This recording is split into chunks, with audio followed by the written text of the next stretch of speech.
What's up guys, Coach Nate here from The Run Experience. Today we are talking about how to run safely in the dark, especially for those nighttime running relay legs that you may or may not have to do. We're gonna get into the gear that's absolutely required for running at night, especially for those running relay events, as well as a lot of gear that will just kind of brighten up your evening and your night a little bit, just make you a little bit more visible. And then finally, we're gonna get into some practical training tips on how to prepare for those nighttime legs so that you feel very comfortable, you feel relaxed, and you can perform at your best. Let's dig in. Getting into and getting ready for running safely in the dark, we have to talk about the gear that's not only encouraged, but required, especially if I'm signing up for a running relay race like Hood to Coast or one of the Ragnar events. The number one most important thing is actually going to be your nighttime vest.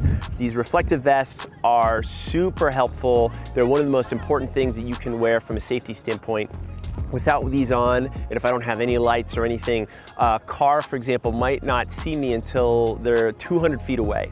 But if I put this on, they will see me upwards of 1,200 feet away. So it just really broadens my visibility, makes me safer, which is why these are so required and mandatory. They don't necessarily have to be as fancy as this one, as Coach Morgan's, which has these cool light pack in here, but just this simple day glow reflective vest is perfect. Check the rules. Sometimes you can share them. Sometimes races require that each runner in the van has their own reflective vest, so good thing to keep in mind. The other important pieces, guys, are going to be your lights. Now, there's two different lights. There's gonna be your headlamp or a running flashlight that's gonna help you see the pavement or the trail or whatever you're running on. You want that to be bright enough and have a wide enough of a beam that you can actually see the pavement, you can see roots, you can see potholes, any other thing like that, right? So that's helping the ground be visible to you. The other key thing is going to be blinking lights, which is also just gonna help you be visible to other people and things on the road. I love these different ones. They're super light.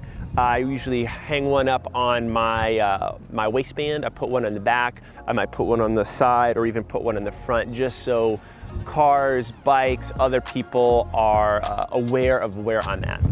And again, these three pieces are all mandatory stuff. Make sure that you get fresh batteries. You buy an extra pack of batteries. There's gonna be someone in your van whose light probably goes out, so you'll save the day by not only having fresh batteries for yourself, but for your other teammates. Now, in terms of gear that's encouraged and helpful in those low light running situations or running at night, is just gonna be all the day glow and reflective tape that you can get on yourself.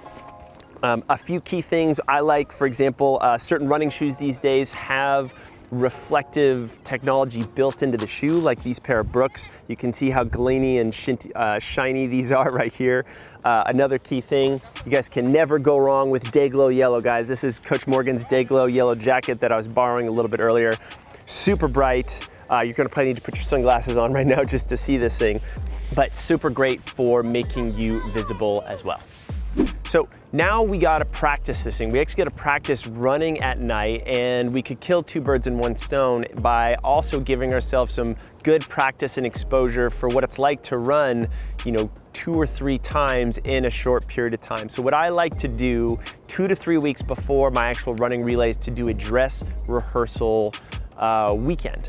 And what I might do is start with 3 runs, and I'd space them about 8 hours apart. So I could run at, let's say, 10 in the morning, I could run at 6 p.m., and then I could run again at midnight. And I'm not only gonna get the flavor of running at different times of the day, but I'm also gonna get that nighttime running as well. So you'll get a chance to practice, what do I need to eat in between these things? How does my body feel and respond between the legs? What mobility work? What other types of warm-ups do I need to do to keep myself fresh and fluid? And then of course, I get to practice running the gear that I'm actually gonna run on race day. So your shoes, your shirts, your apparel for the daytime legs, as well as all the stuff that you want to test out for the nighttime as well. So does the headlamp you have bounce around too much? Is the vest you have a little restrictive and kind of funky? Like, you want to make sure that there's no surprises there when you go. In terms of the duration of the legs. I don't think you need to do a full dress rehearsal of all the length of the legs you're gonna do in the actual race. So I would recommend anywhere from say 50 to 75% of the volume that you expect to do on the race itself would be a great time to practice this here. Okay, so another thing to keep in mind, when you are running at night, you're running at a time where no one really expects you to be out there. And the onus is on you to raise your awareness levels and make sure that you are getting off the road, getting out of the way of traffic, and you are aware of your surroundings, your environment. So listening and the ability to be able to stay tuned into your environment is really, really key, really important. Another thing to think about, guys, when you're running is just to take it slow and easy. Go on familiar terrain. If you're running at night, now is not the time to explore that super technical trail you've never ran or that super marked up, potholey, busy street. Find terrain that you know, that you're familiar with. You kind of know where the sidewalks are, you know where the potholes are, so you've got that degree of comfort and familiarity. Your body's gonna go a little bit slower, especially in a new environment, so don't stress about what your GPS watch says. Let yourself ease into these nighttime runs. Remember, it's more about exposure and comfort than it is about going really, really fast. If you can do those things and bring this all together, you will have a great time running at night. You will be safe and you will have a great running relay.